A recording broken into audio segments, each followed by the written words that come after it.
Who did you write the letter to? I wrote the letter to death. Welcome to Watch Mojo.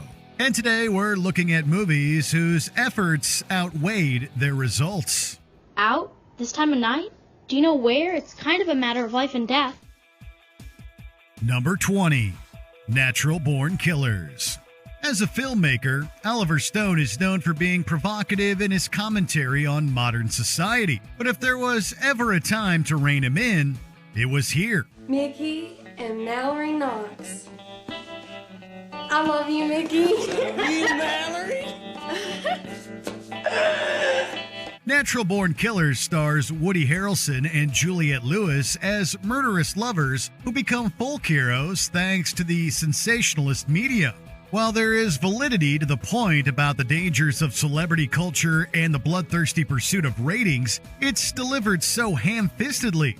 They killed every customer in the place without hesitation. It certainly doesn't help that the visual presentation is purposefully disorienting, making what could have been a meaningful examination of society turn into a 2-hour headache. I'm a natural born killer. Thor: Love and Thunder. Thor Ragnarok, the third film headlined by Chris Hemsworth's hammer-wielding superhero, is widely considered to be the best of its series. Hulk, stop! Just for once in your life, don't smash! Big monster! Much of this can be credited to director Taika Waititi successfully bringing a lighter touch to the MCU. Unfortunately, that didn't work nearly as well for the follow-up. You really have to stop beating like this. Call the axe. Don't call the axe when you call the dentist. The plotline, involving a villain known as Gore the God Butcher and Thor's ex, Jane Foster's cancer diagnosis, is far too serious for the pervasively jokey tone Waititi employs. We're gonna sneak our way towards Stormbreaker, being very careful not to bump into any of those big shadow monsters. They're behind me, aren't they? We don't think this movie should be completely humorless, but the balance is so skewered it's hard to care about the actual stakes. Hey, is that the Necro Sword? That's cool. I've only ever read about it in stories. And you know this is going to hurt. What? Pain. What is pain? A construct invented by the weak. Okay, the first. Number 18, Mother. Darren Aronofsky's go-for-broke directing style serves him well for some projects and not so well for others. Mother is squarely in the latter category. He has one of those pictures of you in his luggage. What were you doing in their luggage? That's not the point. Using the biblical story of creation as inspiration for a psychological horror film, Mother does have some genuinely unnerving moments. But the harder Aronofsky tries to overwhelm and shock, the less he delivers. 911, what is your emergency? Can you help me? Though stars Jennifer Lawrence and Javier Bardem are as good as ever, they get lost in the midst of the Artur's misguided ambition. Mother, exclamation point and all, is a movie that demands your attention instead of earning it. You know what? Life doesn't always work out the way you want it to. You're right. Mine certainly didn't. Number 17, The Lovely Bones. After successfully bringing The Lord of the Rings to life, it might seem fair to assume that Peter Jackson could handle any literary adaptation. That was disproven by his take on Alice Sebold's novel about a 14-year-old girl narrating from the afterlife after her death at the hands of her sadistic neighbor. I have to go. I don't want you to leave. To say the least, this requires a delicate hand. And Jackson's take on this very sensitive material is far too sentimental. Depicting the afterlife with a plethora of special effects, he loses the sensitive tone of the source material and ends up with something rather distasteful. You're dead, Susie. You have to leave. I have to go home. Though Saoirse Ronan delivers a typically excellent performance, she, along with the rest of the talented cast, can't save The Lovely Bones from Jackson's miscalculations. What are you waiting for? You're free.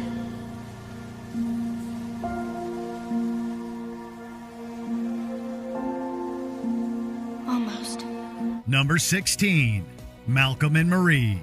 How can you make a movie with two actors in one setting feel like it's trying way too hard? Ask Sam Levinson. I promise you it's not a good idea. Let's just talk tomorrow. But you're upset with me. It's not that big of a deal. I can't go to bed knowing that you're angry. Malcolm, I promise you, nothing productive is going to be said tonight.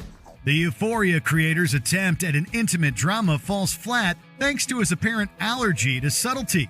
Made in secret during the COVID-19 lockdowns, it stars John David Washington and Zendaya as a director and his girlfriend, who stay up all night arguing and revealing uncomfortable truths. Not only to reveal that in the end, you're just jealous. I'm not jealous. Yes, you are. I'm not jealous. Yeah, of course you are. Malcolm, the feeling that I'm feeling right now is deeper than that. It's melodrama with a capital M. And though Levinson's knack for visuals is apparent, he's betrayed by his script. Specifically, it's the overwrought dialogue that turns his characters into mouthpieces rather than people. We'd honestly rather just watch 106 minutes of Washington and Zendaya just talking than this pretentious mess. You know what, Malcolm? I feel like once you know someone is there for you and once you know they love you, you never actually think of them again. That's not true. Number 15, Crash. Arguably, winning Best Picture backfired tremendously for Crash, as it put a magnifying glass on the film and its flaws. That said, you don't have to look too hard to see why it rubbed so many the wrong way. Why do these guys have to be black? I mean, why? Telling a series of intersecting stories about race relations in Los Angeles, it's self-important to a fault while also drastically simplifying an incredibly complicated topic. You know, Maria, just once I would like to wake up and find these dishes in the cabinet. Okay, si, senora. No problem. It would be unreasonable to expect a movie literally called Crash to not get at least a little messy. But throwing so many elements together and leaving out the nuance results in a movie that feels more like a ham-fisted lecture than a work of art. Do you understand me? You want something from me? Number 14, Southland Tales. How did Richard Kelly follow up the cult success of his mind-bending Donnie Darko? With this, which defies description. Scientists are saying the future is going to be far more futuristic than they originally predicted. Set in a dystopian U.S., Southland Tales mashes together an array of eccentric characters in a plot that's impossible to pin down. It's so confusing that even one of its stars, Justin Timberlake, admitted years later in an interview that he still didn't know what it was about. I got soul, but I'm not a soldier. But while many great films are purposefully abstract, this one suffers due to Kelly not knowing when to say when. Like its predecessor, Southland Tales found an audience after flopping in theaters. But even its defenders would have to admit it's decidedly extra. The ocean is in control. Number 13, Zoolander 2. Zoolander is a modern comedy classic with lovable characters and hilarious quotes. What is this? A center for ants? Its sequel is, well, something of a dumpster fire. Released more than a decade later, Zoolander 2 brings back Ben Stiller and much of the original cast, but not the same humor and heart. Oh! Come on! Hansel, stop! You got this! Yeah! A major issue is the amount of celebrity cameos, with everyone from Katy Perry to Neil deGrasse Tyson in the mix. Neil, I gotta say, you're totally blowing my mind right now. That's what I do. I'm Neil deGrasse Tyson, bitch. It's bigger, but definitely not better. And for every well-executed gag, there are so many that miss the mark. If there's ever a Zoolander 3, we hope Stiller scales things back considerably. Think about it, man. This could be a sign. What if it's a stop sign, Billy? Number 12, Joker. Joaquin Phoenix earned a long overdue Best Actor Oscar for his portrayal of Arthur Fleck, a mentally ill man who will become the criminal mastermind known as the Joker.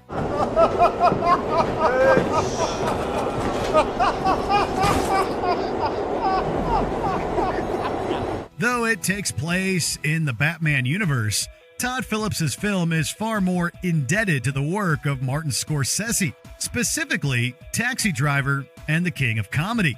But whereas most masterpieces went deep into their characters and their disturbances, Joker is surface level in its depiction of mental health, crime, and just about everything else. No, I feel good. I stopped taking my medication. It might impress someone who hasn't seen its inspirations, but if you have, it's painfully clear where it falls short of what it's aiming for. Someone was killed today because of what you did. I know. Number 11, Vanilla Sky. 5 years after Jerry Maguire, Cameron Crowe reteamed with Tom Cruise for a decidedly different kind of movie. I tried to see you, but your people wouldn't let me. I didn't want to see me, okay? Based on a Spanish film, Vanilla Sky is a surreal psychological thriller about a man whose sense of reality unravels following a car crash. Decidedly uncommercial for a mainstream film starring a superstar, it's admirable in some regards, particularly for its visuals and Cameron Diaz's standout supporting performance. I'm Sophia. Whatever. Okay, we're gonna be together again. You're gonna forget about Juliana, and we're gonna be together. I'm not gonna be afraid of you anymore. But when it doesn't work, it's pompous to the level of self-parody. Perhaps the best way to describe Vanilla Sky is a dream, one you can't wake up from soon enough. And what is any life if not the pursuit of a dream? Number 10, Passengers. Chris Pratt, Jennifer Lawrence, and space exploration. Sounds like a recipe for cinematic gold and a stellar film, right? Do you know what's going on? Nobody else from my row woke up. Same for me. So, what could go wrong? In Passengers' case, it's not so much about going wrong as it is about falling flat. While audiences had mixed responses to Passengers, most agreed that the story seemed too formulaic. Evening. What can I get for you? I'll have Manhattan, please. Whiskey Rocks, coming up. Meanwhile, the acting, while not bad, just seemed bland, and it had an overall feel of been there, seen that. Add to this the fact that the flick was pretty much a box office flop in North America, earning just a little over $100 million on a reported $110 million budget. And this was one potentially explosive film that was just a big bomb. Open country. Room to grow. Now you're back to slogans. Can't slogans be true? Number 9, The Cell. Beauty is only skin deep, or in the case of this psychological thriller, screen deep. Do you believe there's a part of yourself that you don't show anybody? I think everybody has that side of themselves. While many agree that The Cell was visually unique and stunning, the same cannot be said for the script. The premise of this movie is intriguing. A child psychologist goes into a serial killer's mind to help find a kidnapped victim.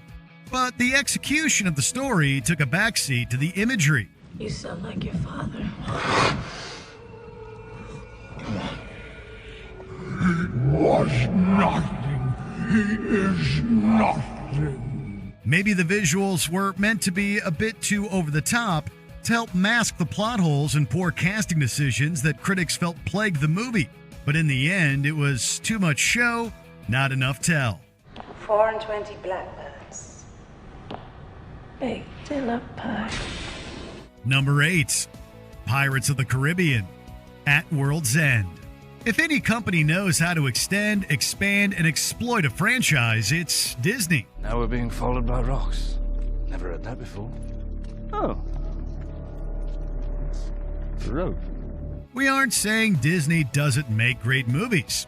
They do. But many felt that At World's End was just not one of the better ones. You will listen to me. Listen! While it was 2007's most commercially successful flick, there were just too many extra characters, too much emphasis on Jack Sparrow's quirky antics, too many seemingly repetitive fight scenes, and let's not forget the confusing plot twist, all of which had audiences thinking the third installment of the Pirates series might have been best left at World's End. Or maybe pushed over it. You know, the problem with being the last of anything, by and by there'll be none left at all. Sometimes things come back, mate. We live in proof, you and me. Number 7. The Green Inferno. Many directors try to push the envelope with their films, either by doubling down on the shock value, increasing the intensity of visuals, or broaching sensitive topic areas. Alejandro, what is this? Why are they doing this? They think we're the enemy. There's nothing we can do. Eli Roth tried to do all of that in The Green Inferno, and the result was too much of all three.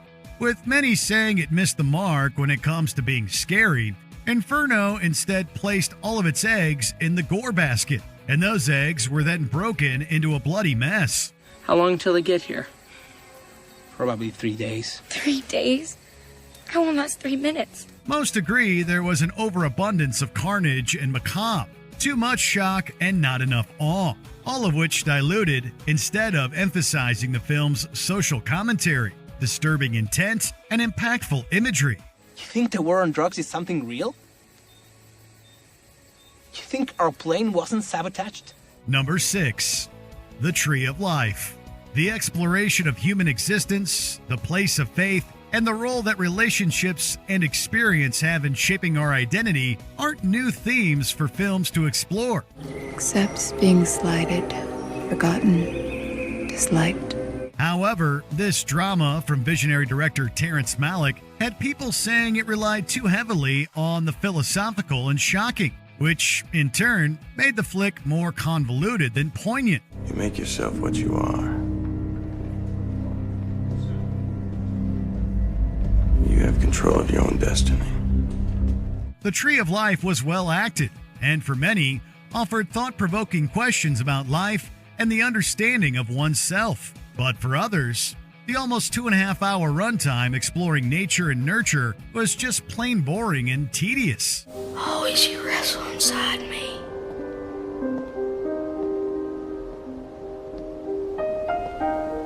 Always you will. Number 5.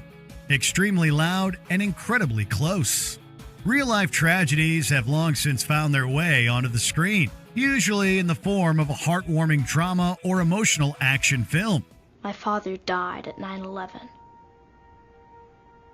After he died, I wouldn't go into his room for a year because it was too hard and it always made me want to cry. In the case of this pick, the plot revolves around a young autistic boy who sets out on a quest to find the lock that matched the key that belonged to his father, who died in the World Trade Center on 9/11. They were able to determine that the note must have been written in the 6th borough. What did it say? What a fantastic question. Let's find out. The film adaptation of Jonathan Safran Foer's novel tells a unique story, but seems to focus too strongly on capitalizing on tragedy and using emotion to sway audiences. The end result is a film that many felt lacks sincerity and connection to the subject matter. Why do you want to come in?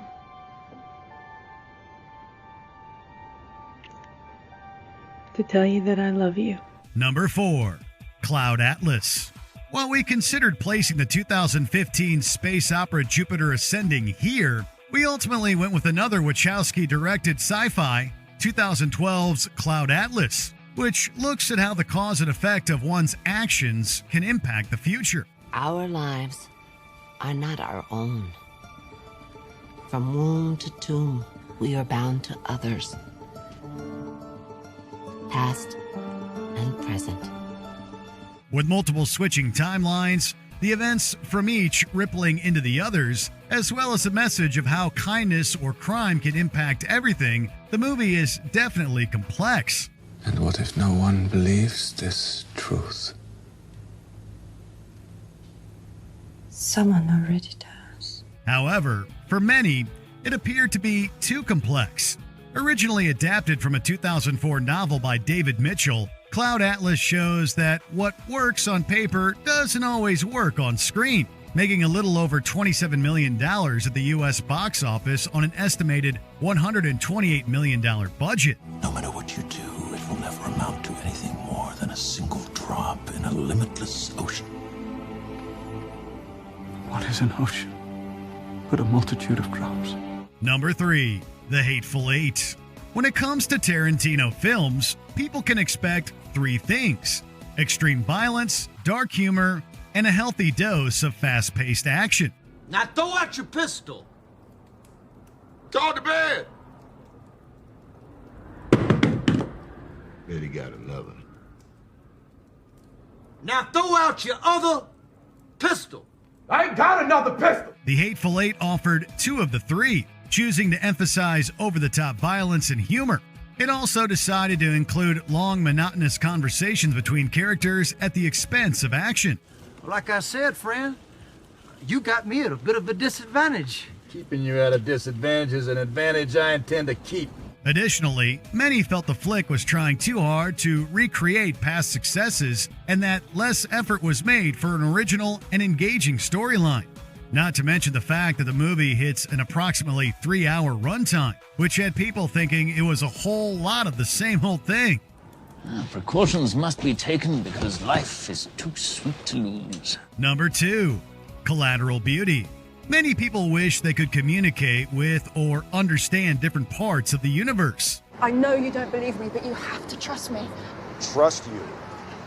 Trust you? Yes. I did trust you. So it's no surprise to come across a film that tackles what would happen if love, time, and death were able to answer you back.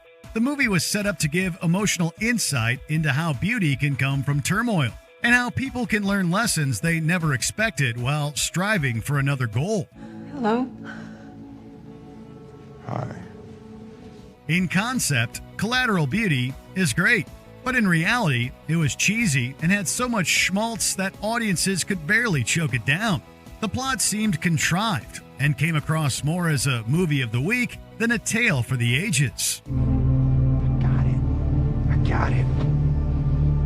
Before we continue, be sure to subscribe to our channel and ring the bell to get notified about our latest videos. You have the option to be notified for occasional videos or all of them. If you're on your phone, make sure you go into your settings and switch on notifications.